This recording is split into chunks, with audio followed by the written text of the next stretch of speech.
नमस्कार मेरे प्यारे भाइयों, मैं हूं अनुज और आप सुन रहे हैं हॉरर कहानी, वो भी मेरी जुबानी। दोस्तों, आज का हॉरर पॉडकास्ट एक शख्स की है जिनका नाम रघु है, जो पेशे से एक कार ड्राइवर है। तो चलिए अब यह कहानी रघु जी के नजरिए से सुनते हैं।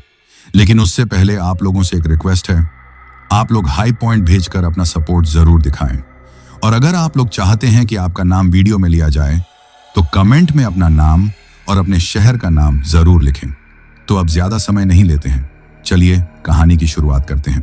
नमस्कार दोस्तों, मेरा नाम रघु है और मैं उत्तराखंड की वादियों में बसे एक छोटे से गांव का रहने वाला हूं। आज मैं आप लोगों के सामने अपनी जिंदगी की एक ऐसी खौफनाक कहानी लेकर आया हूं जिसे सुनकर शायद आप लोगों की रूह कांप जाएगी। ये कहानी सुनने के बाद आपको भी एहसास होगा कि कभी कभी अनजान रास्तों पर मिले हुए अनजान मुसाफिर हमारी जिंदगी को किस तरह हमेशा हमेशा के लिए बदल कर रख सकते हैं। जैसा कि आप लोग जानते ही हैं कि मैं पेशे से एक कार ड्राइवर हूं, तो ये कहानी भी मेरी टैक्सी और उसमें बैठे एक ऐसे ही रहस्यमय मुसाफिरों से जुड़ी हुई है जिन्होंने मेरी हंसती खेलती जिंदगी को एक झटके में नर्क बना दिया था। ये बात आज से कोई 5 साल पुरानी होगी। उस वक्त मैं नया नया ही इस टैक्सी चलाने के धंधे में उतरा था। उससे पहले मैं अपने गांव में खेती बाड़ी का काम करता था। लेकिन पहाड़ों की खेती के बारे में तो आप जानते ही हैं। साल भर की मेहनत के बाद भी हाथ में बस इतना ही आ पाता था कि 2 वक्त की रोटी का जुगाड़ हो जाए। मेरे घर में मैं, मेरी पत्नी गीता और मेरे बूढ़े माँ बाप थे। पिताजी की तबीयत अक्सर खराब ही रहती थी, जिसके चलते उनकी दवा दारू में भी अच्छा खासा खर्चा हो जाता था। घर के हालात दिन ब दिन बिगड़ते जा रहे थे और मेरे कंधों पर जिम्मेदारियों का बोझ बढ़ता ही जा रहा था। मैं दिन रात इसी सोच में डूबा रहता था कि आखिर ऐसा क्या करूं जिससे घर की आर्थिक स्थिति थोड़ी सुधर जाए। कई रातों तक सोचने के बाद और अपनी पत्नी गीता से सलाह मशवरा करने के बाद मैंने फैसला किया कि मैं गांव से शहर जाकर टैक्सी चलाने का काम करूंगा। हमारे गांव से सबसे नजदीकी बड़ा शहर करीब 50 किलोमीटर दूर था और वहां पर्यटकों का आना जाना लगा रहता था। मुझे लगा कि अगर मैं वहां टैक्सी चलाऊंगा तो खेती बाड़ी से तो ज्यादा ही कमा लूंगा। लेकिन सबसे बड़ी समस्या थी कि टैक्सी खरीदने के लिए पैसे कहां से आएंगे। हमारे पास जो थोड़ी बहुत जमा पूंजी थी वो पिताजी के इलाज में कब की खत्म हो चुकी थी। तब मेरी पत्नी गीता ने मेरा साथ दिया। उसने अपने शादी के जो थोड़े बहुत गहने थे वो लाकर मेरे हाथ में रख दिए और कहा, आप इनकी चिंता मत कीजिए, ये गहने तो फिर बन जाएंगे, लेकिन अगर घर के हालात ऐसे ही रहे तो हम सब घुट घुट कर मर जाएंगे। आप इन्हें बेचकर एक पुरानी ही सही पर एक गाड़ी खरीद लीजिए। उसकी आंखों में उस वक्त जो भरोसा मैंने अपने लिए देखा था, उसने मेरे अंदर एक नई हिम्मत भर दी थी। मैंने गहनों को गांव के ही एक सुनार के पास गिरवी रखा और उन पैसों से शहर जाकर एक पुरानी खटारा सी दिखने वाली एम्बेसडर कार खरीद ली। गाड़ी की हालत बहुत अच्छी तो नहीं थी, लेकिन मेरा काम चलाने के लिए काफी थी। मैंने गाड़ी के अंदर देवी देवताओं की तस्वीरें लगाई, एक छोटा सा मंदिर बनाया और अपने माँ बाप का आशीर्वाद लेकर अपनी जिंदगी के एक नए सफर पर निकल पड़ा। शुरुआत के कुछ महीने तो काफी अच्छे बीते। मैं सुबह सुबह ही अपने गांव से शहर के लिए निकल जाता था और देर रात तक सवारियां ढोता था। दिन भर में जो भी कमाई होती थी उससे मैं घर का खर्चा भी चला रहा था और धीरे धीरे सुनार के पैसे भी चुका रहा था। गीता भी बहुत खुश थी क्योंकि अब हमारे घर में पहले की तरह पैसों की तंगी नहीं थी। पिताजी का इलाज भी ठीक से हो रहा था। मैं अपनी इस छोटी सी दुनिया में बहुत खुश था और ऊपर वाले का रोज धन्यवाद करता था कि उसने मेरी मेहनत का फल मुझे दिया है। मैं अंधविश्वासी तो नहीं था, लेकिन पहाड़ों में रहने वाले लोग कुछ बातों पर यकीन करते हैं। हमारे यहाँ के बड़े बुजुर्ग अक्सर कहते थे कि रात के वक्त सुनसान और घुमावदार पहाड़ी रास्तों पर अकेले सफर करने से बचना चाहिए। उनका मानना था कि इन रास्तों पर बुरी आत्माओं और डायनों का वास होता है, जिन्हें आछरी माछरी भी कहा जाता है। वो कहते थे कि ये आत्माएं अक्सर भटके हुए मुसाफिरों का रूप धरकर मदद मांगती हैं और जो कोई भी उनके झांसे में आ जाता है वो उसे या तो मार डालती हैं या फिर अपने साथ ले जाती हैं। जब भी कोई ड्राइवर साथी ऐसी कोई कहानी सुनाता था तो मैं हंसकर टाल देता था। मुझे लगता था कि ये सब मन का वहम है और थके हारे दिमाग की उपज है। मैं सोचता था कि भूत प्रेत जैसी कोई चीज नहीं होती, ये सब बस पुरानी कहानियां हैं जो लोगों को डराने के लिए बनाई गई हैं। काश उस वक्त मैंने उन बातों को सिर्फ कहानी न समझकर उन पर थोड़ा यकीन कर लिया होता तो शायद आज मेरी जिंदगी कुछ और होती। वह सावन के महीने की एक अंधेरी रात थी। दिन भर से ही आसमान में काले बादल छाए हुए थे और रुक रुक कर बारिश हो रही थी। उस दिन मुझे शहर से पास के ही एक टूरिस्ट स्पॉट के लिए बुकिंग मिली थी। मुझे कुछ पर्यटकों को वहां छोड़कर वापस आना था। जब मैं उन्हें छोड़कर वापस शहर की तरफ लौट रहा था तो रात के करीब 10 बज चुके थे। बारिश अब और तेज हो गई थी और पहाड़ी सड़कों पर गाड़ी चलाना मुश्किल हो रहा था। सड़क के एक तरफ गहरा पहाड़ था और दूसरी तरफ हजारों फीट गहरी खाई। वाइपर चलाने के बावजूद गाड़ी का शीशा बार बार धुंधला हो रहा था और सामने का रास्ता ठीक से दिखाई नहीं दे रहा था। मैं बस यही दुआ कर रहा था कि किसी तरह सही सलामत शहर पहुंच जाऊं ताकि वहां से अपने गांव के लिए निकल सकूं। शहर से मेरा गांव भी करीब 1 घंटे का रास्ता था। उस रात सड़क पर मेरे अलावा और कोई गाड़ी नहीं थी।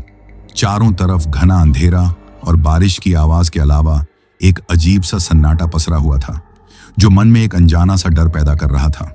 मैं अपनी गाड़ी की हेडलाइट की रोशनी में संभल संभल कर आगे बढ़ रहा था। रास्ता काफी घुमावदार और खतरनाक था। मैं उस रास्ते से कई बार गुजर चुका था, लेकिन उस रात न जाने क्यों मुझे वो रास्ता कुछ बदला बदला और भयानक सा लग रहा था। मैं अभी शहर से करीब 15-20 किलोमीटर ही दूर था कि तभी एक तीखे मोड़ पर मुझे सड़क के किनारे कोई खड़ा हुआ दिखाई दिया। बारिश और अंधेरे की वजह से मुझे ठीक से समझ नहीं आया कि वो कौन है। जैसे जैसे मेरी गाड़ी नजदीक पहुंची तो मुझे दिखाई दिया कि एक बहुत ही बूढ़ी औरत और एक बूढ़ा आदमी सड़क के किनारे खड़े भीग रहे थे। उस बूढ़ी औरत ने एक पुरानी मैली सी साड़ी पहन रखी थी जो बारिश में पूरी तरह भीग चुकी थी और उसके शरीर से चिपकी हुई थी। बूढ़े आदमी ने भी एक फटा हुआ कुर्ता और धोती पहन रखी थी। दोनों ही बहुत ज्यादा कमजोर और लाचार दिख रहे थे। एक पल के लिए तो मेरे मन में ख्याल आया कि इतनी रात को इस सुनसान सड़क पर ये दोनों क्या कर रहे हैं। इस इलाके में आसपास कोई गांव भी नहीं था, लेकिन फिर मैंने सोचा कि हो सकता है इनकी कोई गाड़ी खराब हो गई हो या फिर ये किसी मुसीबत में हो। एक पहाड़ी होने के नाते हमारे खून में ही दूसरों की मदद करना शामिल होता है। यही सोचकर मैंने अपनी गाड़ी उनके पास जाकर धीमी कर दी। इससे पहले कि मैं कुछ पूछता, वो बूढ़ा आदमी लड़खड़ाता हुआ मेरी गाड़ी की खिड़की के पास आया और कांपती हुई आवाज में बोला, बेटा, क्या हमें आगे थोड़ा दूर तक छोड़ दोगे? हमारी बस छूट गई है और हमें अपने गांव जाना है।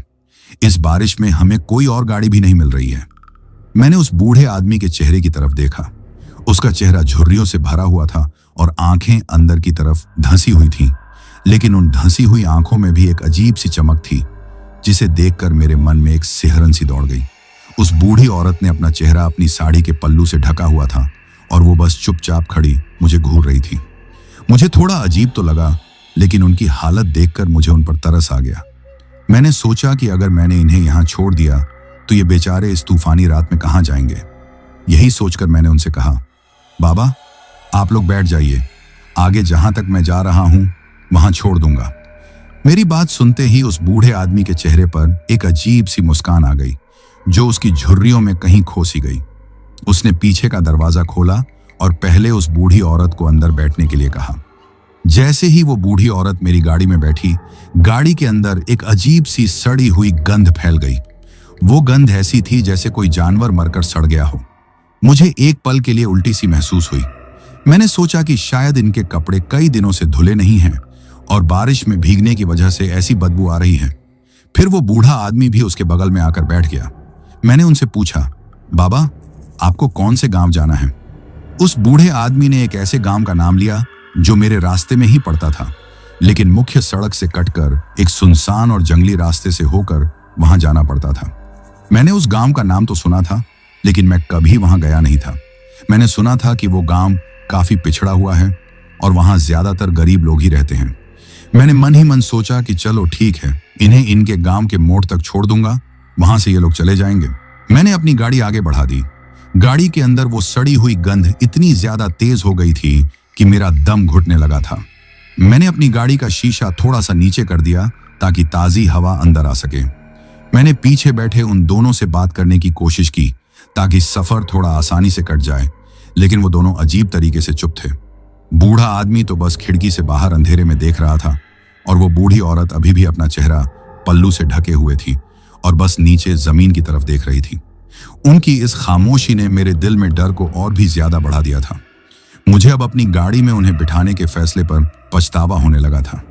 मुझे बड़े बुजुर्गों की वो बातें याद आने लगी थीं जिन्हें मैं हमेशा हंसकर टाल देता था। मेरे मन में तरह तरह के बुरे ख्याल आने लगे थे, लेकिन मैं अपने मन को यह कहकर समझा रहा था कि यह सिर्फ मेरा वहम है और मैं ज्यादा सोच रहा हूं। मैं बस जल्द से जल्द उन्हें उनकी मंजिल पर छोड़कर वहां से निकल जाना चाहता था। उस वक्त मुझे जरा भी अंदाजा नहीं था कि यह सफर मेरी जिंदगी का सबसे भयानक सफर साबित होने वाला था। और इन दो अनजान मुसाफिरों को अपनी गाड़ी में बिठाकर मैंने अपनी और अपने परिवार की बर्बादी को खुद ही न्योता दे दिया था।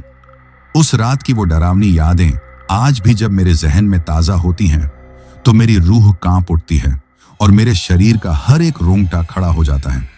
मैं उन दो बूढ़े और अजीब से दिखने वाले मुसाफिरों को अपनी गाड़ी में बिठाकर आगे की तरफ बढ़ चुका था। गाड़ी के अंदर फैली वो सड़ी हुई मतली पैदा करने वाली गंध अब बर्दाश्त से बाहर होती जा रही थी।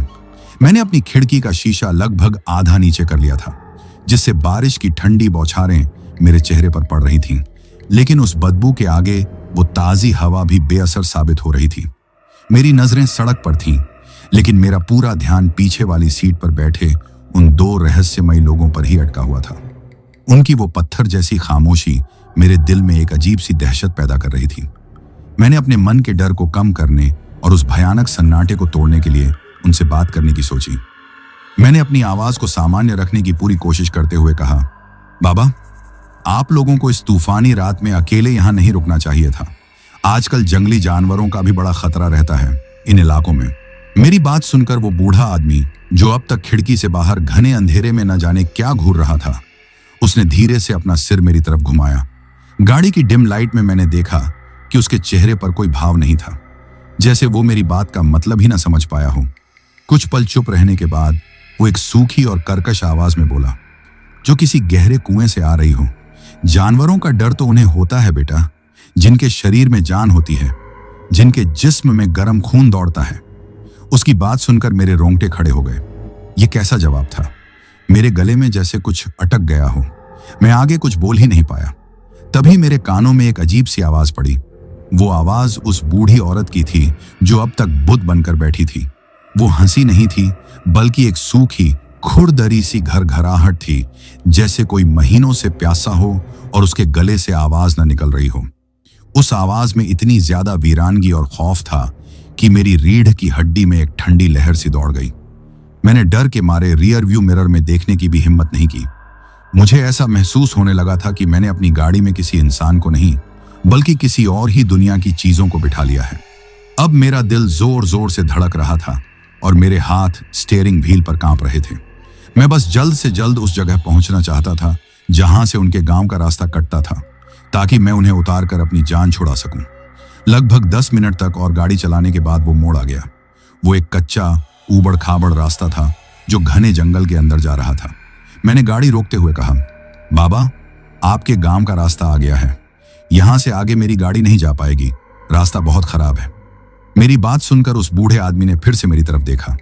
इस बार उसकी धंसी हुई आंखों में वो अजीब सी चमक और भी तेज हो गई थी।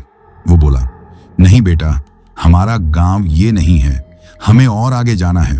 तुम गाड़ी सीधी सड़क पर ही चलाते रहो। मैं हैरान रह गया।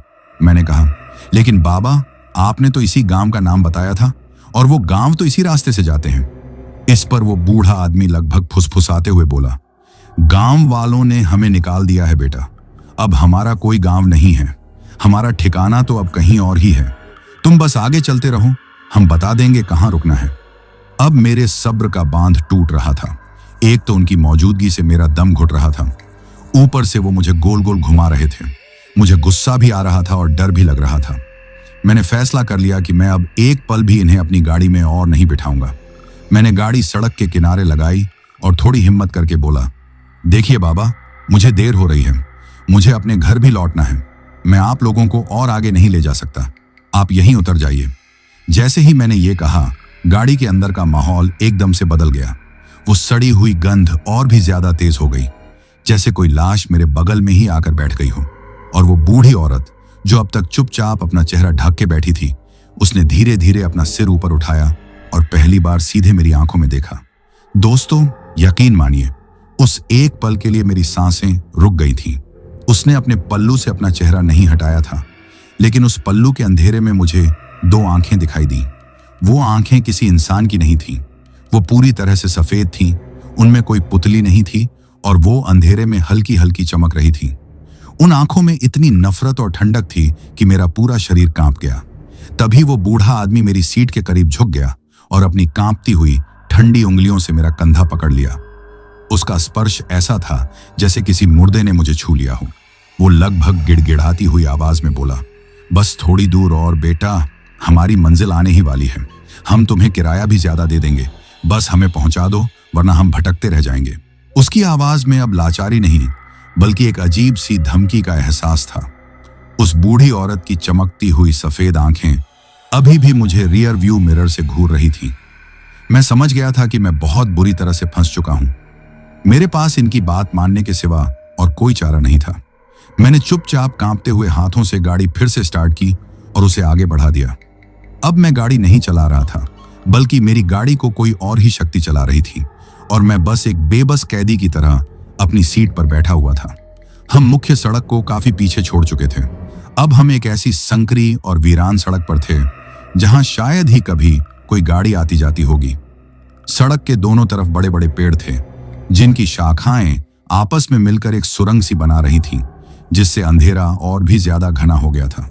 तभी उस बूढ़े आदमी ने आगे एक और कच्चे रास्ते की तरफ इशारा करते हुए कहा, बेटा, यहां से गाड़ी अंदर ले लो। मैंने देखा कि वो रास्ता किसी खाई की तरफ जा रहा था। वो रास्ता नहीं बल्कि पत्थरों और कीचड़ से भरा एक पगडंडी जैसा था। मैंने घबराकर कहा, बाबा, ये रास्ता तो बंद है, ये सीधा खाई पर जाकर खत्म होता है, यहां कोई नहीं रहता। इस बार वो बूढ़ा आदमी चीख पड़ा। उसकी आवाज अब किसी बूढ़े की नहीं बल्कि एक भयानक जानवर की तरह लग रही थी। तुमसे जितना कहा है उतना करो, गाड़ी अंदर मोड़ो। उसकी दहाड़ सुनकर मैं इतना डर गया कि मैंने बिना कुछ सोचे समझे गाड़ी उस खतरनाक रास्ते पर मोड़ दी। गाड़ी बुरी तरह से हिचकोले खा रही थी और उसके पत्थर से टकराने की आवाजें आ रही थीं। मुझे लग रहा था कि गाड़ी कभी भी खाई में गिर सकती है। बारिश की वजह से रास्ता इतना फिसलन भरा हो गया था कि गाड़ी पर मेरा कोई नियंत्रण नहीं था। कुछ दूर जाने के बाद वो रास्ता एक समतल जगह पर आकर खत्म हो गया। वो जगह एक पहाड़ी का किनारा था जिसे सुसाइड पॉइंट भी कहा जाता था। वहां से नीचे हजारों फीट गहरी खाई थी जिसमें अंधेरे और कोहरे के सिवा कुछ भी दिखाई नहीं दे रहा था। उस जगह पर सिर्फ एक पुराना, सूखा और डरावना सा दिखने वाला पेड़ था जिसकी शाखाएं किसी कंकाल के हाथों की तरह आसमान की तरफ उठी हुई थी। बूढ़े आदमी ने कहा, बस बेटा, यहीं रोक दो, हम आ गए। मैं हैरान था। ये कौन सी जगह थी? यहां तो दूर दूर तक इंसान का कोई नाम और निशान नहीं था। मैंने कांपती हुई आवाज में पूछा, आप लोग यहां क्या करेंगे? मेरी बात को अनसुना करते हुए वो बूढ़ा आदमी अपनी जेब से कुछ निकालने लगा। उसने कुछ सिक्के मेरे हाथ में रख दिए और बोला, ये लो अपना किराया। फिर बिना एक पल भी रुके वो दोनों दरवाजा खोलकर गाड़ी से बाहर निकल गए। जैसे ही वो गाड़ी से उतरे, गाड़ी के अंदर से वो भयानक बदबू एक झटके में गायब हो गई, जैसे वो कभी थी ही नहीं। मैंने देखा कि वो दोनों उस सूखे पेड़ की तरफ बढ़ने लगे। मैं अपनी आंखों पर यकीन नहीं कर पा रहा था। वो दोनों उस खाई के बिल्कुल किनारे पर जाकर खड़े हो गए।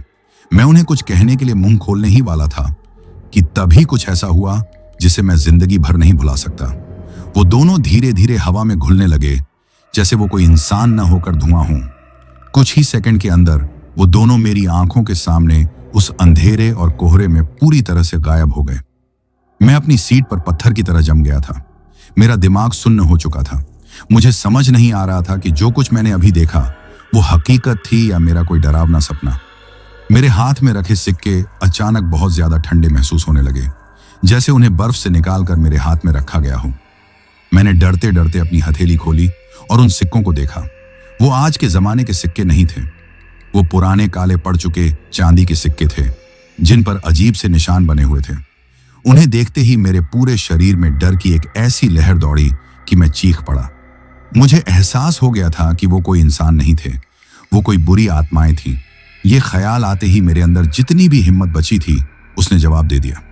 मैंने अपनी गाड़ी को रिवर्स में डाला और जैसे तैसे उसे घुमाकर पागलों की तरह उस कच्चे रास्ते पर भगाने लगा। मुझे बस वहां से दूर जाना था, जितना दूर हो सके। जैसे ही मैं उस रास्ते से वापस मुख्य सड़क की तरफ भागा, मुझे ऐसा लगा जैसे पूरा जंगल जाग गया हो। पेड़ों के पीछे से अजीब अजीब सी परछाइयां गुजरती हुई दिखाई दे रही थीं। मुझे अपनी गाड़ी के पीछे किसी के दौड़ने की आवाजें आ रही थीं। एक बार जब मैंने घबराकर रियर व्यू मिरर में देखा तो एक पल के लिए मुझे उस बूढ़ी औरत का वही सफेद आंखों वाला चेहरा शीशे से चिपका हुआ दिखाई दिया। मैं इतनी बुरी तरह से डरा कि मैंने मिरर को हाथ मारकर ऊपर की तरफ मोड़ दिया।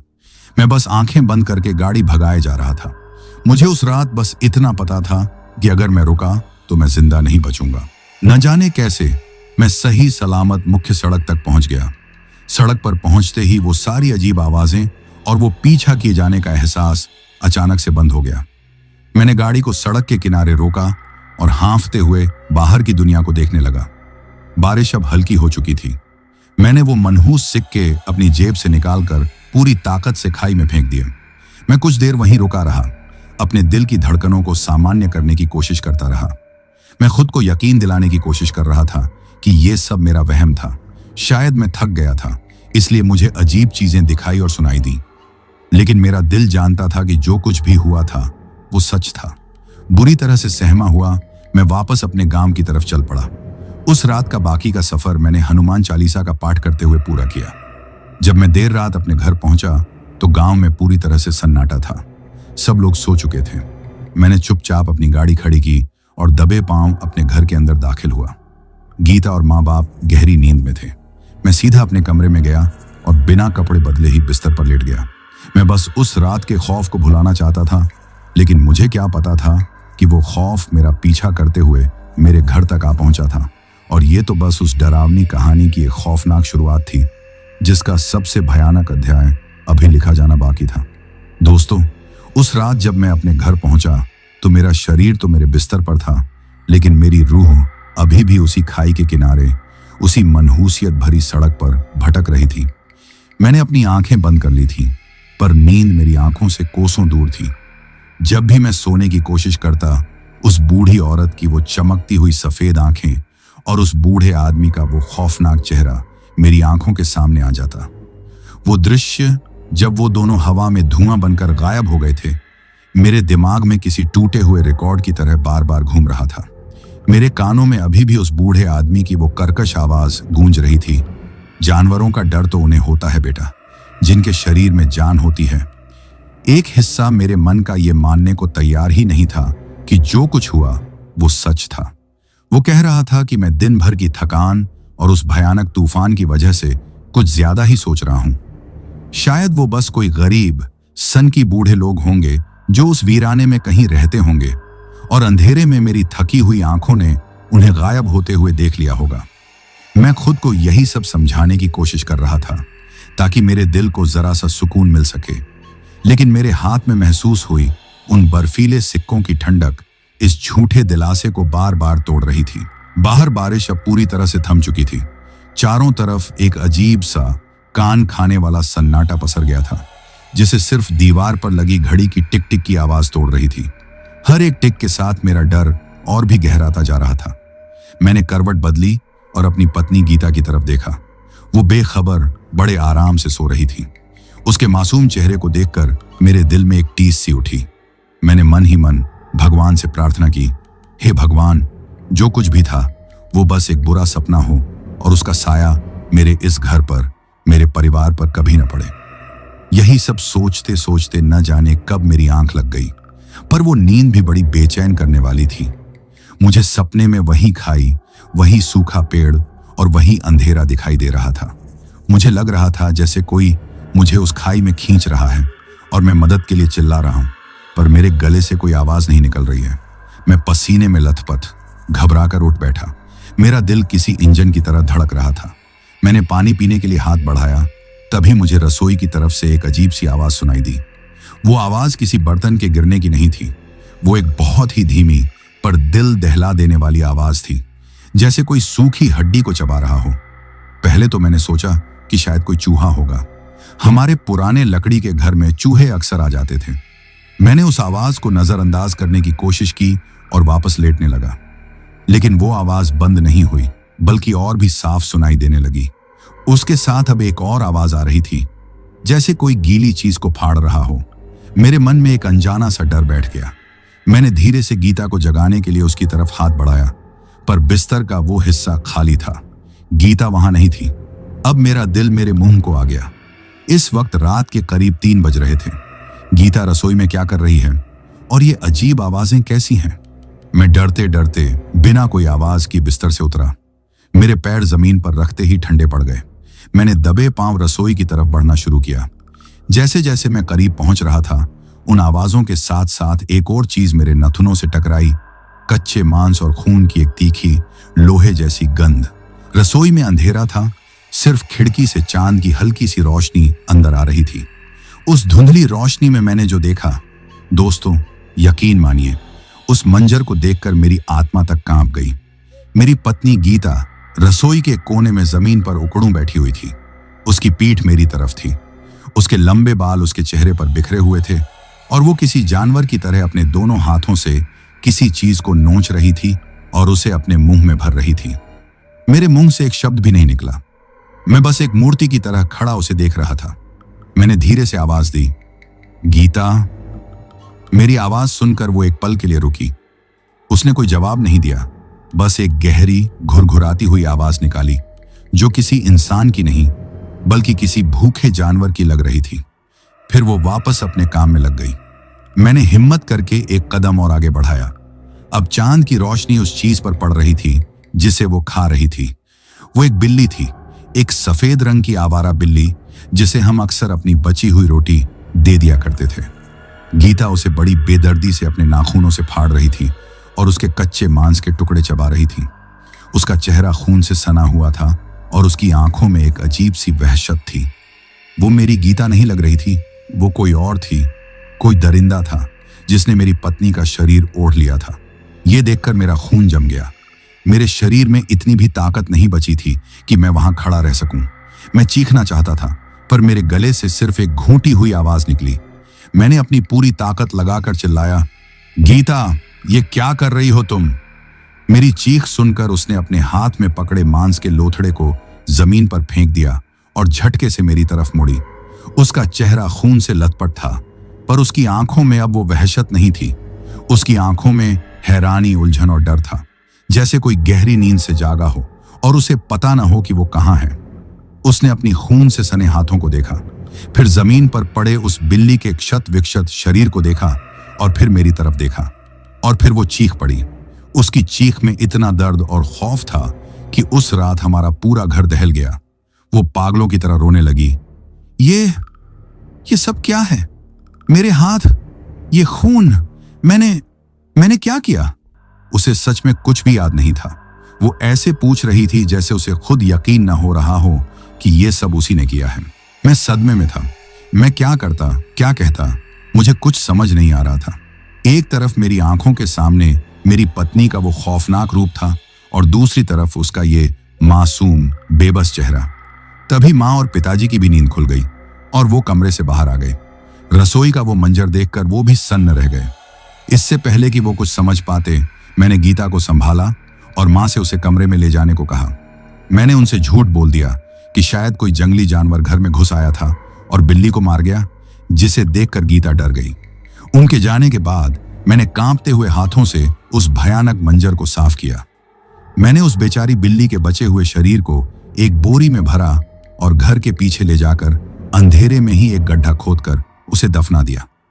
जब मैं वापस आया तो सुबह के 4 बज चुके थे। मैं पूरी तरह से टूट चुका था। मेरा दिमाग काम नहीं कर रहा था। क्या गीता पर किसी बुरी आत्मा का साया है? क्या ये सब उन 2 मुसाफिरों की वजह से हुआ है? या मेरी पत्नी की दिमागी हालत ठीक नहीं है? हजारों सवाल मेरे जहन में तूफान मचा रहे थे। मैं अपने कमरे में वापस नहीं गया। मैं बैठक में खिड़की के पास रखी कुर्सी पर आकर बैठ गया। मैं बस बाहर के अंधेरे को घूर रहा था जो अब धीरे धीरे छंट रहा था। मेरा मन मान चुका था कि ये सब कुछ उन आत्माओं का ही किया धरा है। उन्होंने मेरा पीछा नहीं छोड़ा था। वो मेरे घर तक आ गए थे और उन्होंने मेरे सबसे कीमती इंसान, मेरी गीता को अपना निशाना बनाया था। मैं इन्हीं ख्यालों में डूबा हुआ था कि तभी मेरी नजर सड़क के उस पार लगे एक पुराने स्ट्रीट लैंप पर पड़ी जो रह रहकर जल बुझ रहा था, और उस लैंप की पीली मध्यम रोशनी में मुझे 2 साएं खड़े हुए दिखाई दिए। मेरा दिल जोर से धड़क उठा। वो वहीं थे, वही बूढ़ा आदमी और वही बूढ़ी औरत। वो वहां खड़े थे और सीधे मेरे घर की तरफ, मेरी खिड़की की तरफ देख रहे थे। उनके चेहरों पर वही भावहीन डरावनी मुस्कान थी। मैं अपनी कुर्सी से उठ खड़ा हुआ। मैं अपनी आंखों पर यकीन नहीं कर पा रहा था। तभी उन दोनों ने कुछ ऐसा किया जिसे देखकर मेरी आत्मा मेरे शरीर को छोड़कर भाग जाने को तैयार हो गई। उन्होंने एक साथ बिल्कुल एक ही समय पर धीरे धीरे अपनी गर्दनों को घुमाना शुरू किया। उनकी गर्दनें किसी रबड़ की गुड़िया की तरह घूम रही थीं और उनके घूमने से हड्डियों के टूटने जैसी छट छट छट की एक भयानक आवाज आ रही थी। उन्होंने अपनी गर्दनों को पूरा 360 डिग्री घुमा लिया था और अब उनके चेहरे उनकी पीठ की तरफ थे, लेकिन वो अभी भी मुझे ही घूर रहे थे।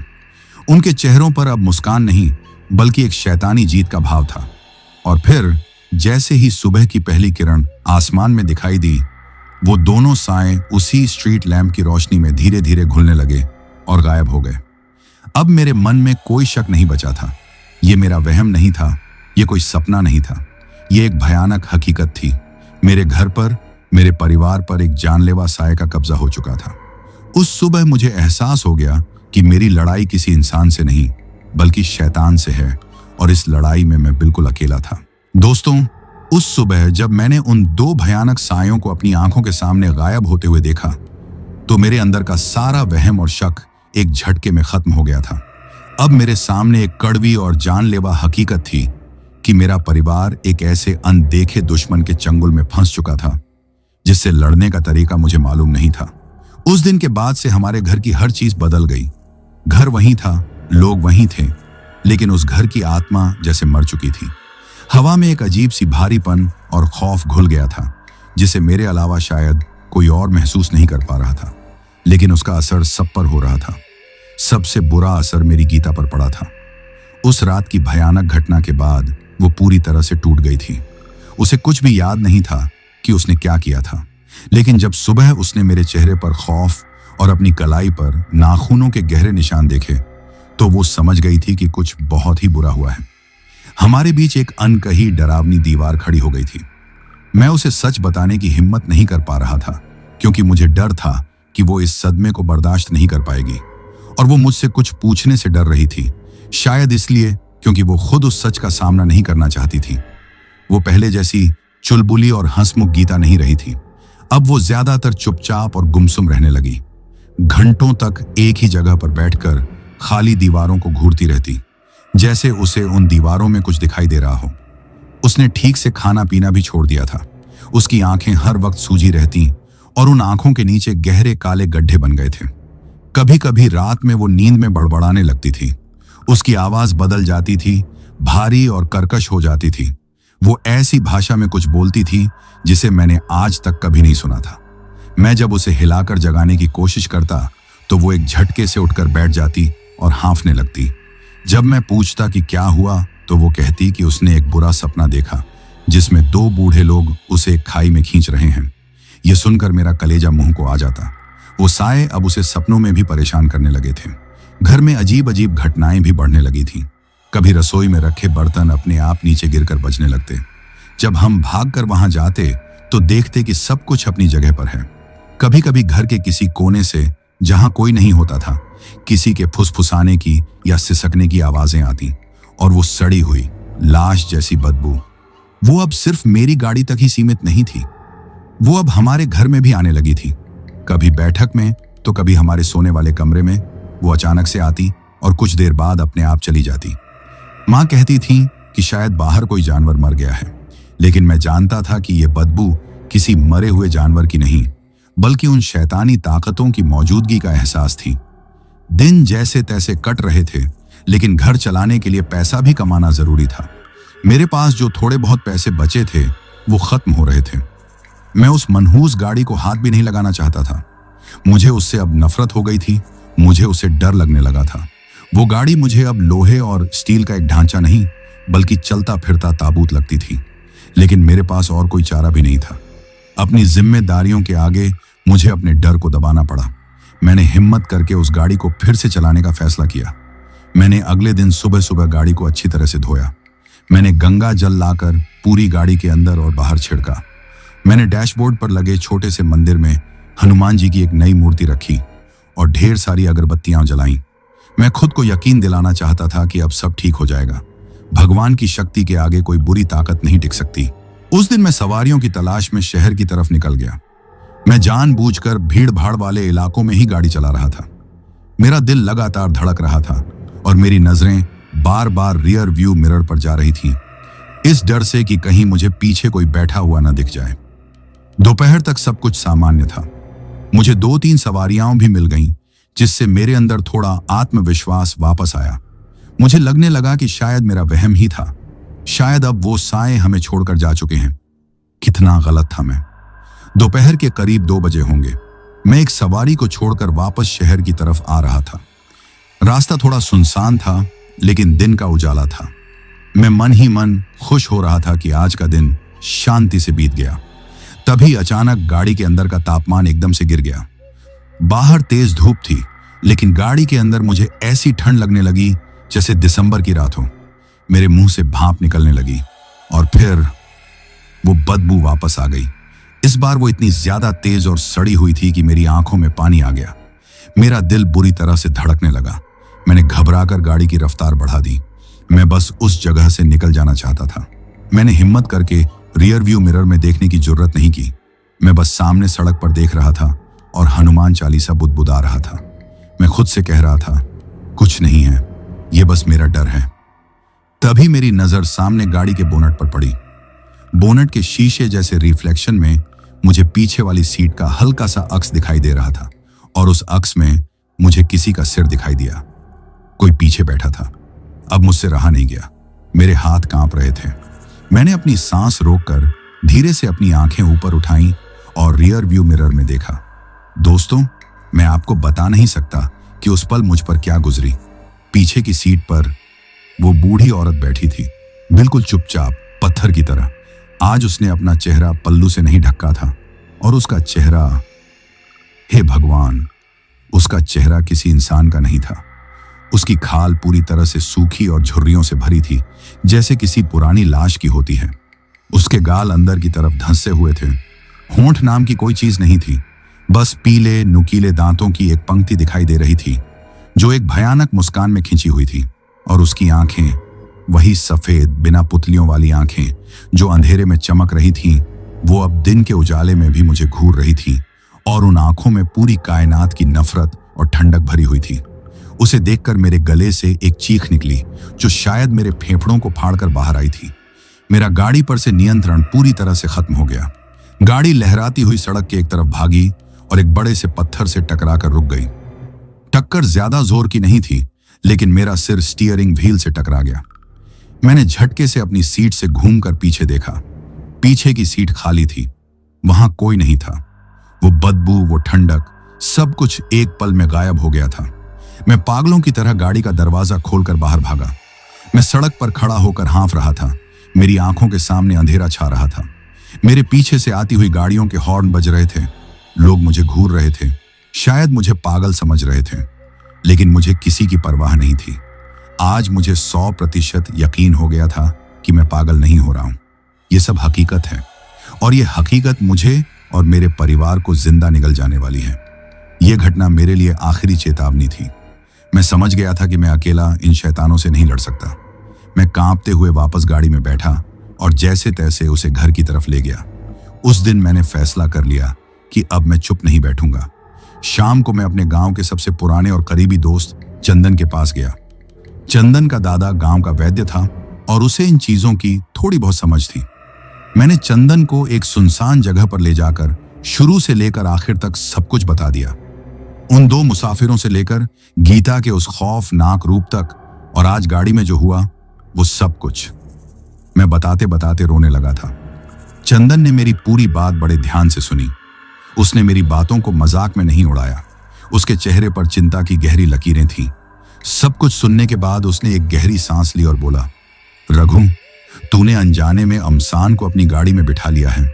ये कोई आम भूत प्रेत नहीं है। ये श्मशान और वीरान जगहों पर रहने वाली सबसे शक्तिशाली और बुरी आत्माएं होती हैं। तूने उन्हें उनकी जगह पर पहुंचाकर उनके साथ एक अनजाना रिश्ता बना लिया है और अब वो तेरे खून के प्यासे हो गए हैं।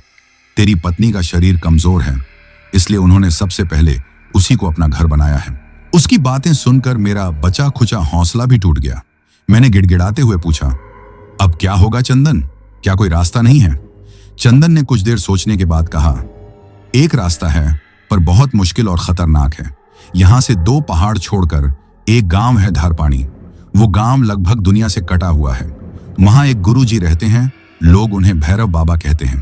कहते हैं कि उनके पास दैवीय शक्तियां हैं और वो बड़ी से बड़ी बुरी आत्माओं को भी अपने वश में कर लेते हैं। तेरे लिए आखिरी उम्मीद वही है। तुझे बिना देर किए उनके पास जाना होगा, पर याद रखना, वो साए तुझे वहां पहुंचने से रोकने की पूरी कोशिश करेंगे। चंदन की बातों ने मुझे एक टूटी हुई किश्ती की तरह उम्मीद का एक छोटा सा किनारा दिखाया था। मैंने उसी वक्त फैसला कर लिया, मैं धारपानी गांव जाऊंगा। मैं भैरव बाबा को ढूंढूंगा। मैं अपनी गीता को, अपने परिवार को बचाने के लिए किसी भी हद तक जाऊंगा, चाहे इसके लिए मुझे अपनी जान ही क्यों ना देनी पड़े। उस रात जब मैं घर लौटा तो मेरे दिल में डर के साथ साथ एक अजीब सी दृढ़ता थी। मेरी असली लड़ाई अब शुरू होने वाली थी। दोस्तों, चंदन की बातों ने मेरे सामने रास्ता तो साफ कर दिया था, लेकिन वो रास्ता फूलों का नहीं, बल्कि कांटों और अंगारों से भरा हुआ था। मुझे धारपानी गांव जाना था, भैरव बाबा को खोजना था, लेकिन सबसे बड़ी मुश्किल यह थी कि मैं घर पर क्या कहकर जाऊंगा। मैं अपनी बूढ़ी माँ, बीमार पिता और उस अनदेखे साए से लड़ती अपनी पत्नी गीता को इस हालत में अकेला कैसे छोड़ दूं? और अगर मैं उन्हें सच बता देता तो शायद वो इस खौफ को ही बर्दाश्त नहीं कर पाते।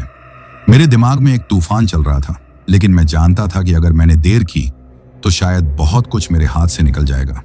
अगली सुबह मैंने अपने दिल पर पत्थर रखकर एक झूठ बोला। मैंने माँ से कहा कि मुझे शहर से एक बड़ी पार्टी की बुकिंग मिली है, जो मुझे 3-4 दिनों के लिए पास के ही एक प्रसिद्ध तीर्थ स्थान पर ले जानी है। मैंने उन्हें यकीन दिलाया कि इसके लिए मुझे अच्छे खासे पैसे मिलेंगे, जिससे पिताजी की दवाइयों और घर के खर्चों की सारी चिंता दूर हो जाएगी। मेरी बात सुनकर माँ के चेहरे पर एक राहत भरी मुस्कान आ गई। उन्होंने मेरे सिर पर हाथ फेरकर मुझे आशीर्वाद दिया। इसके बाद मैं गीता के पास गया। वो बिस्तर पर चुपचाप लेटी हुई छत को घूर रही थी। मैंने उसे भी यही झूठ बताया। मेरी आवाज सुनते ही उसने मेरी तरफ देखा। उसकी आंखों में अब कोई चमक नहीं बची थी, वो बस 2 खाली गड्ढों की तरह लगती थी। उसने एक बहुत ही कमजोर और फीकी सी मुस्कान के साथ कहा, आप जाइए, अपना ध्यान रखना। उसकी उस झूठी मुस्कान के पीछे का दर्द मुझसे देखा नहीं गया। मैंने उसका माथा चूमा और मन ही मन उससे वादा किया, मैं तुम्हें इस नर्क से निकाल कर रहूंगा गीता, चाहे कुछ भी हो जाए। कुछ दूर आगे जाने पर रास्ता 2 हिस्सों में बंट रहा था। मुझे समझ नहीं आ रहा था कि मुझे किस तरफ जाना है। मैं गाड़ी रोककर सोच ही रहा था कि तभी मेरे कानों में एक फुसफुसाहट सी सुनाई दी। इस तरफ। वो आवाज जानी पहचानी सी थी, वही सूखी कर्कश आवाज उस बूढ़े आदमी की। मैंने घबराकर चारों तरफ देखा, पर वहां कोई नहीं था। मुझे लगा ये मेरा वहम है। तभी जिस तरफ से आवाज आई थी, उस रास्ते पर मुझे एक पल के लिए किसी के चलने का अंदेशा हुआ।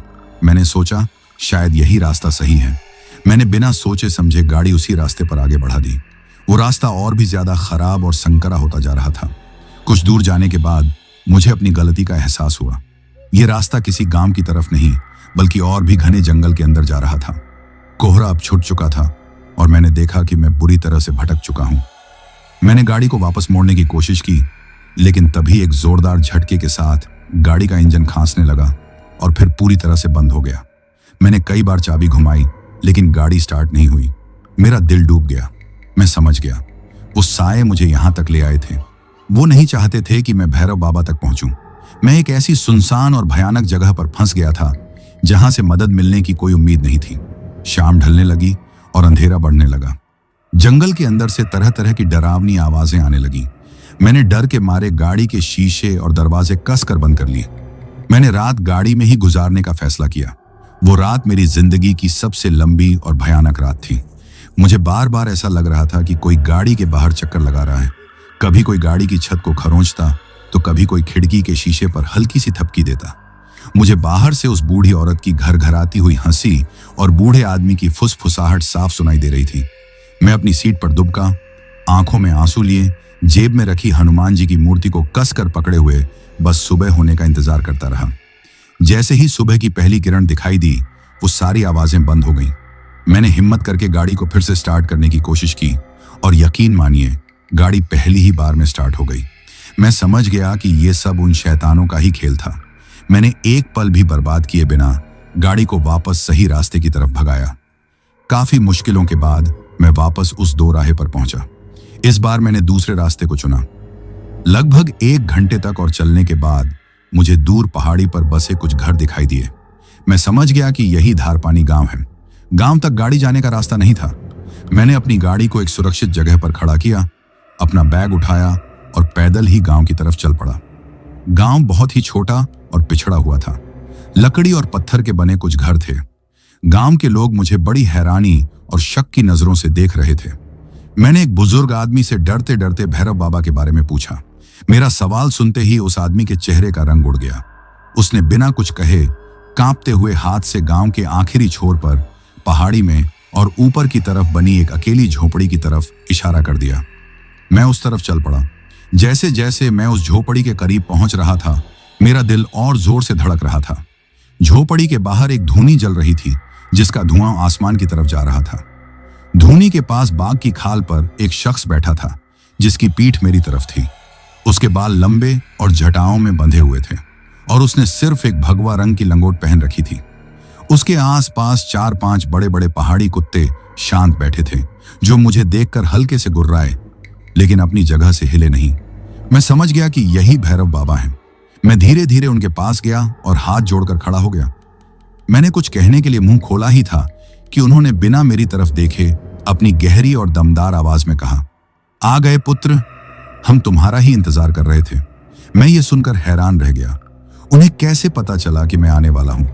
उन्होंने धीरे से मेरी तरफ मुंह फेरा। उनका चेहरा तेज से दमक रहा था।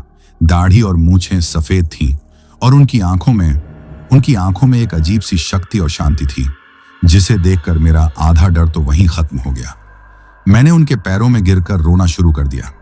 मैंने अपनी कहानी सुनानी शुरू की। गुरुजी, मैं बहुत बड़ी मुसीबत में हूं। एक रात मैंने अपनी गाड़ी में, उन्होंने अपना हाथ उठाकर मुझे रोक दिया। वो शांत स्वर में बोले, शांत हो जाओ पुत्र, हमें सब झात है। तुम अपनी कहानी सुनाकर अपना और हमारा समय व्यर्थ मत करो। मैं अवाक रह गया। वो मेरी तरफ देखे बिना धूनी की आग की लपटों को घूरते हुए कहने लगे, तुमने अपनी गाड़ी में उन 2 भूखे सायों को बिठाया था, जो सदियों से उस सड़क पर अपनी मुक्ति के लिए भटक रहे हैं। वो तुमसे तुम्हारे गांव का रास्ता नहीं, बल्कि तुम्हारे घर का रास्ता पूछ रहे थे। तुमने अनजाने में उन्हें वो रास्ता दिखा दिया। मेरे पैरों तले जमीन खिसक गई। वो आगे बोले, तुम्हारी पत्नी के शरीर से वो अब अपनी भूख मिटा रहे हैं। उन्होंने उससे एक निरीह जानवर की बलि भी ले ली, और तुमने उनकी असली ताकत उस रात देखी जब उन्होंने तुम्हारी आंखों के सामने अपनी गर्दन को घुमाकर तुम्हें अपनी मौजूदगी का सबूत दिया, है ना? मैं बस हाँ में सिर हिला सका। मेरी आंखों से आंसू बहे जा रहे थे। ये शख्स मेरे बिना बताए सब कुछ कैसे जान सकता है? यकीनन ये कोई साधारण इंसान नहीं है। मैंने हाथ जोड़कर गिड़गिड़ाते हुए कहा, गुरुजी, मेरी मदद कीजिए। मेरा परिवार बर्बाद हो जाएगा। मेरी पत्नी को बचा लीजिए। भैरव बाबा ने अपनी आंखें बंद कर ली। कुछ देर तक वो गहरे ध्यान में बैठे रहे। फिर उन्होंने आंखें खोली और मेरी तरफ देखकर एक गंभीर आवाज में कहा, उन्हें निकालना होगा। उन पिशाचों को तुम्हारे घर से, तुम्हारी पत्नी के शरीर से और तुम्हारी जिंदगी से उखाड़कर फेंकना होगा। इसके लिए एक शक्तिशाली उच्चाटन क्रिया करनी होगी। मैं तुम्हारे साथ तुम्हारे गांव चलूंगा। यह सुनकर मेरी जान में जान आई। मुझे लगा कि अब सब ठीक हो जाएगा, लेकिन तभी उन्होंने जो आगे कहा उसे सुनकर मेरा दिल फिर से दहल गया। वो बोले, लेकिन याद रखना पुत्र, ये काम आसान नहीं होगा।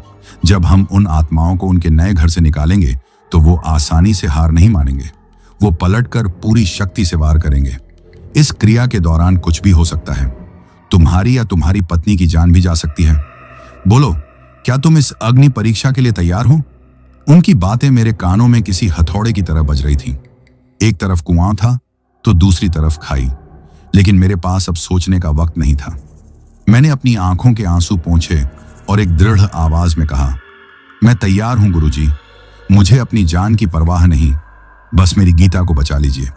मेरी बात सुनकर उनके चेहरे पर एक हल्की सी मुस्कान आई। उन्होंने कहा, ठीक है, कल सुबह हम तुम्हारे गांव के लिए प्रस्थान करेंगे। आज रात तुम यहीं रुको। दोस्तों, भैरव बाबा की स्वीकृति मेरे लिए डूबते को तिनके का सहारा थी। उस रात मैं उनकी झोपड़ी के बाहर ही एक चटाई पर सो गया, लेकिन मेरी आंखों में नींद कहां थी। मैं बस सुबह होने का इंतजार कर रहा था। अगली सुबह सूरज की पहली किरण के साथ ही बाबा ने अपनी धूनी से थोड़ी सी भस्म उठाई, उसे एक कपड़े में बांधा और हम मेरे गांव की तरफ वापस चल पड़े। वापसी का सफर जाते वक्त से बिल्कुल अलग था। रास्ते में न तो कोई कोहरा आया, न ही गाड़ी खराब हुई।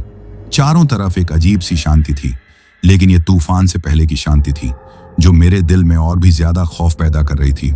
मुझे ऐसा लग रहा था जैसे वो साए जानते हैं कि हम आ रहे हैं और वो अपनी पूरी ताकत इकट्ठा करके हमारा इंतजार कर रहे हैं। भैरव बाबा पूरे रास्ते चुपचाप आंखें बंद किए किसी गहरे ध्यान में बैठे रहे। उनकी मौजूदगी से गाड़ी के अंदर एक अजीब सी ऊर्जा महसूस हो रही थी जो मुझे हिम्मत दे रही थी।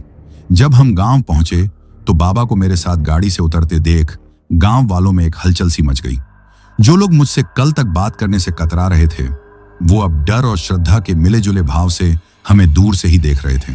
जैसे ही हम घर पहुंचे, मां मुझे देखकर रोने लगी। उनकी नजर जब भैरव बाबा पर पड़ी तो वो उनके तेजस्वी चेहरे को देखकर ही समझ गईं कि ये कोई साधारण इंसान नहीं है। बाबा ने घर के अंदर कदम रखते ही एक पल के लिए अपनी आंखें बंद की और एक गहरी सांस ली। फिर वो बोले, नकारात्मक ऊर्जा ने पूरे घर को अपनी जकड़ में ले लिया है। क्रिया आज रात ही करनी होगी। आज अमावस की रात है, इनकी शक्ति चरम पर होगी, लेकिन अगर आज इन्हें निकाल दिया तो ये फिर कभी पलटकर नहीं देखेंगे। उन्होंने मेरी तरफ मुड़कर कहा, पुत्र, समय बहुत कम है। क्रिया के लिए कुछ सामग्री लगेगी, उसका प्रबंध तुरंत करो। उन्होंने मुझे एक सूची थमाई जिसमें बड़ी ही अजीब अजीब चीजें लिखी थीं। एक हाथ लंबा लोहे का त्रिशूल, एक मुट्ठी काली सरसों, चौराहे की मिट्टी, 7 कुओं का पानी, श्मशान की राख और एक पूरी तरह से काला मुर्गा। ये सब सुनकर मेरे होश उड़ गए, लेकिन मेरे पास सवाल करने का समय नहीं था। मैंने अपने दोस्त चंदन को बुलाया और हम दोनों दिन भर उन चीजों को इकट्ठा करने में लग गए। गांव से दूर एक पुराने मंदिर से हमें त्रिशूल मिला और बाकी चीजों का जुगाड़ भी जैसे तैसे शाम ढलने तक हो गया। जब मैं सामान लेकर घर पहुंचा तो बाबा ने अपनी तैयारी शुरू कर दी थी। उन्होंने घर के मुख्य कमरे को खाली करवाया और उसके बीचों बीच आटे और हल्दी से एक बड़ा सा गोला बनाया, जिसे वो सुरक्षा घेरा कह रहे थे। उस गोले के अंदर उन्होंने कई रहस्यमयी चिन्ह और मंत्र लिखे। उन्होंने माँ और पिताजी को रसोई में भेज दिया और दरवाजे के बाहर सिंदूर की एक रेखा खींच दी। उन्होंने उन्हें सख्त हिदायत दी, कुछ भी हो जाए, चाहे तुम्हें अपने बेटे की चीखें ही क्यों ना सुनाई दें, सुबह होने से पहले इस रेखा के बाहर कदम मत रखना। फिर उन्होंने मुझे गीता को उस घेरे के अंदर लाने को कहा। गीता की हालत अब और भी ज्यादा बिगड़ चुकी थी। वो एक जिंदा लाश की तरह लग रही थी। हम जैसे तैसे उसे उठाकर उस घेरे के अंदर ले आए। बाबा ने मुझे भी घेरे के अंदर अपने पास बैठने का आदेश दिया और मेरे हाथ में त्रिशूल थमाते हुए कहा, अपना पूरा ध्यान ईश्वर पर लगाना। तुम्हारे मन का डर ही उन पिशाचों की सबसे बड़ी ताकत बनेगा।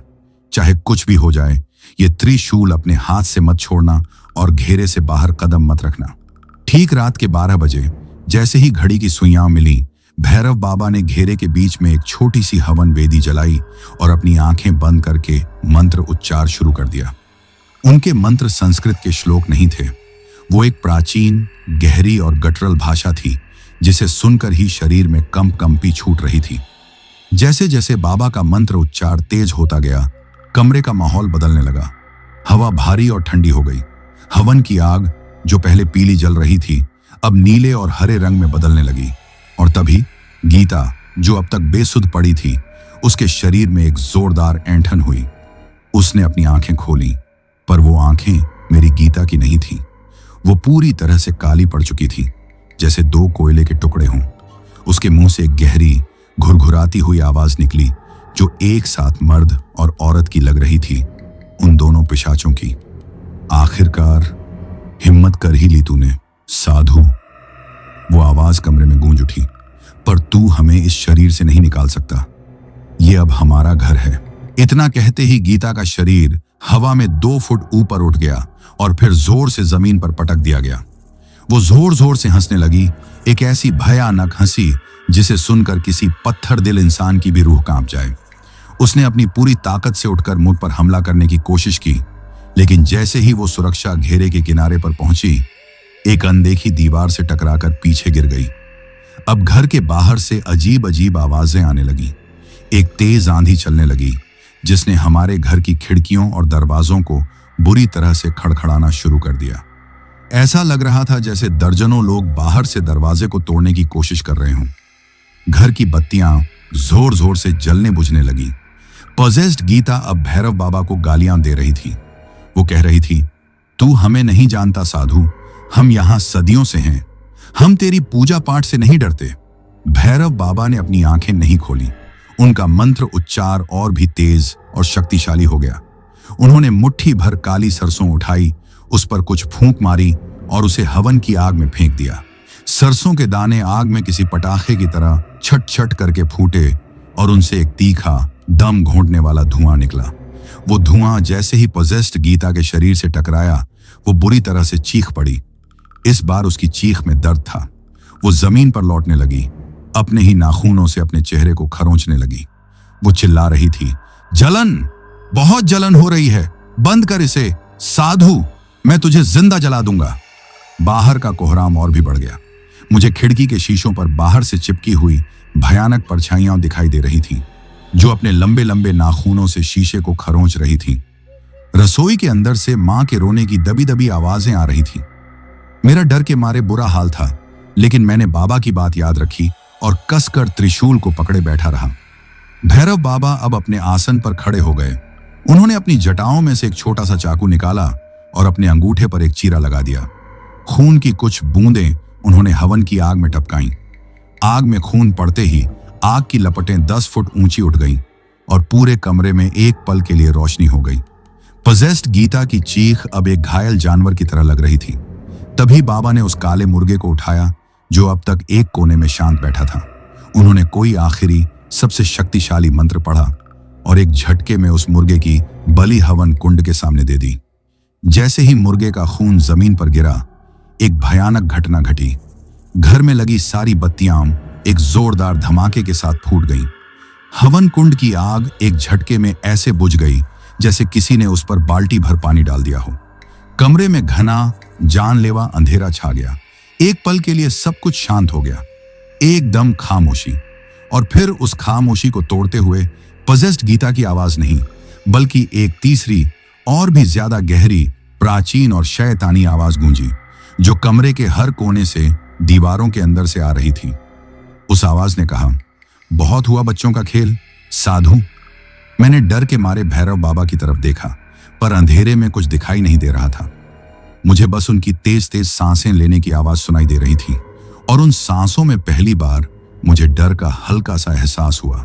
वो शैतानी आवाज फिर से गूंजी, अब असली खेल शुरू होगा।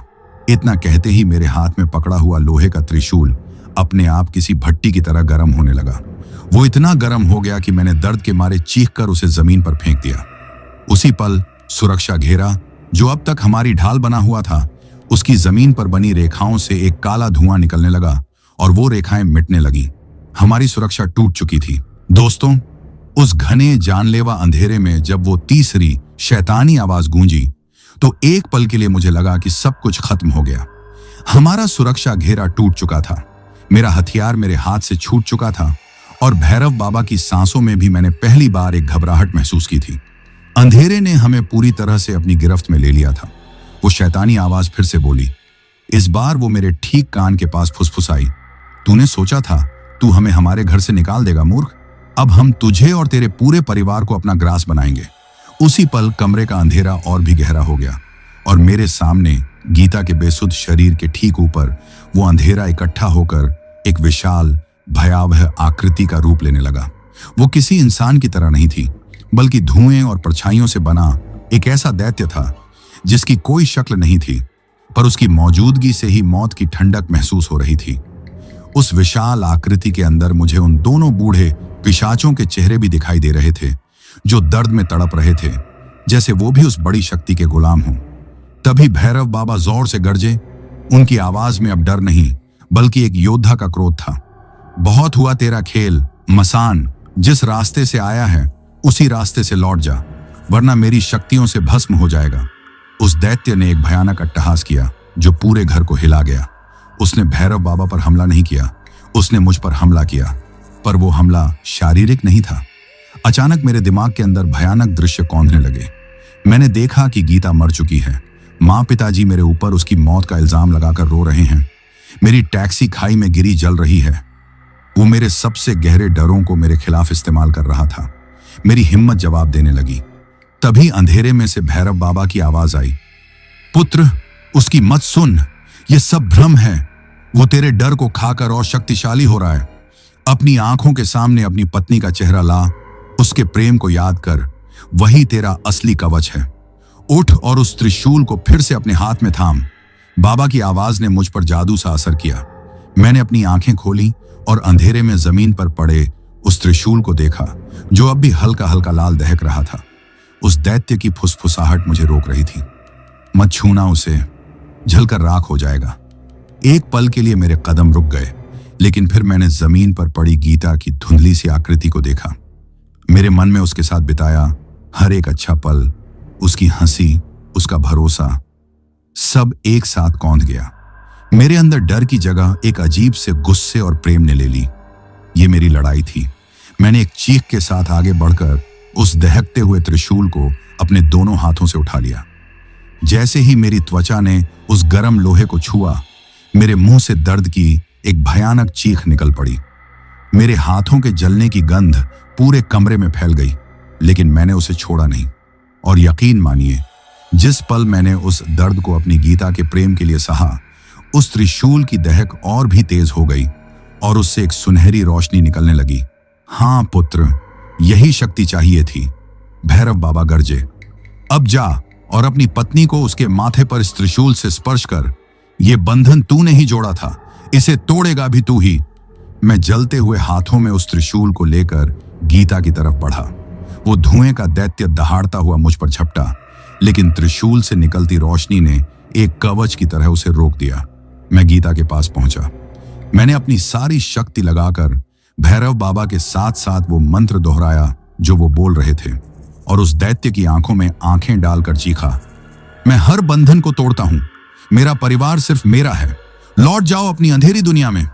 इतना कहते ही मैंने त्रिशूल के 7 नुकीले सिरों को गीता के माथे से स्पर्श करा दिया।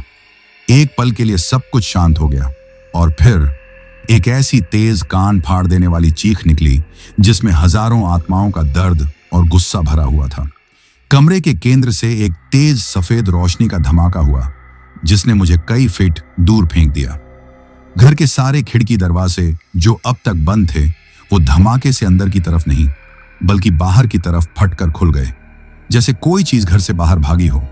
और फिर गहरी खामोशी छा गई। जब मेरी आंखें खुली तो सुबह हो चुकी थी। पौ फटने की हल्की हल्की रोशनी टूटी हुई खिड़कियों से अंदर आ रही थी। कमरा पूरी तरह से तहस नहस हो चुका था। भैरव बाबा एक कोने में दीवार के सहारे बैठे गहरी सांसें ले रहे थे। उनके माथे से खून की एक लकीर बह रही थी। मेरे हाथ बुरी तरह से जल चुके थे, और गीता घेरे के बीच में शांत लेटी हुई थी। उसका चेहरा पीला था, लेकिन अब उस पर वो वहशत नहीं, बल्कि एक सुकून था। वो सांस ले रही थी। हम जीत गए थे। अगले कुछ दिन बहुत मुश्किलों में बीते। गांव के वैद्य ने मेरे हाथों पर लेप लगाया। गीता को 2 दिन बाद होश आया। उसे उस रात का कुछ भी याद नहीं था, बस धुंधले डरावने सपनों के कुछ टुकड़े थे। भैरव बाबा 3 दिन तक हमारे घर पर ही रुके। जब उन्हें यकीन हो गया कि घर से उस शैतानी शक्ति का नाम और निशान मिट चुका है, तब उन्होंने जाने का फैसला किया। जाने से पहले उन्होंने मुझे और गीता को एक एक ताबीज पहनाया। उन्होंने मेरे हाथ अपने हाथ में लेकर कहा, पुत्र, तुमने एक असंभव लड़ाई जीती है। वो पिशाच तो चले गए, लेकिन याद रखना, जिस दरवाजे पर एक बार दस्तक हो जाए, वो दरवाजा हमेशा के लिए कमजोर हो जाता है। तुम्हारा संपर्क उस दूसरी दुनिया से हो चुका है। अब तुम्हें हमेशा सावधान और ईश्वर की शरण में रहना होगा। उनकी ये बातें मेरे दिल में हमेशा के लिए बैठ गईं। इस घटना को अब कई साल बीत चुके हैं। मेरे हाथों के जलने के निशान अब भी बाकी हैं, जो मुझे हर पल उस खौफनाक रात की याद दिलाते हैं। हमारी जिंदगी धीरे धीरे पटरी पर लौट आई है। मैं अभी भी टैक्सी चलाता हूं, लेकिन अब मैं कभी भी सूरज ढलने के बाद किसी सुनसान रास्ते पर नहीं जाता, चाहे कोई मुझे कितना भी पैसा क्यों ना दे। गीता अब पूरी तरह से ठीक है, लेकिन कभी कभी आज भी वो रात में चौंक कर उठ जाती है। सब कुछ सामान्य सा लगता है ना? लेकिन कहानी यहाँ खत्म नहीं होती दोस्तों। कुछ महीने पहले की ही बात है। मैं एक सवारी को लेकर पास के शहर जा रहा था। मेरे पीछे एक बहुत ही शरीफ से दिखने वाले पढ़े लिखे साहब बैठे थे। जब हम एक सुनसान इलाके से गुजर रहे थे तो उन्होंने कहा, ड्राइवर साहब, यहां से एक कच्चा रास्ता कटता है, वो शॉर्टकट है, हमारा समय बच जाएगा। उनकी बात सुनकर मेरे शरीर में एक ठंडी लहर सी दौड़ गई।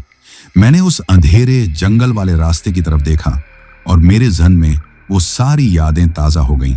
मैंने बड़ी ही विनम्रता से मना करते हुए कहा, माफ कीजिएगा साहब, पर मैं हमेशा पक्के और मुख्य रास्ते से ही चलता हूं, आदत है मेरी।